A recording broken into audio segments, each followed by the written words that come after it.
প্রিয় শান্তি সংঘের সমস্ত বরিষ্ঠ এবং সাধারণ সভ্যবৃন্দ, যারা ক্লাব প্রাণ এবং ক্লাবের প্রত্যেকটা অনুষ্ঠানে যাদের উপস্থিতি সক্রিয়ভাবে আমরা দেখতে পাই, তাদের সকলের উপস্থিতিতে আজকে আমরা ভারতবর্ষের স্বাধীনতা দিবস উদযাপন করতে চলেছি ধূপগুড়ি শান্তি সংঘের পক্ষ থেকে।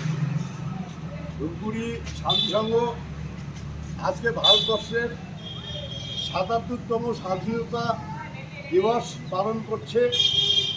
শুধু স্বাধীনতা দিবস পালন জাতীয় পতাকা উত্তোলনের মধ্য দিয়েই সীমাবদ্ধ নয়, আমরা জাতীয় সঙ্গীতের মধ্য দিয়ে সমবেত হয়ে এই পতাকা উত্তোলন করব। আরও বিভিন্ন ধরনের যে সাংস্কৃতিক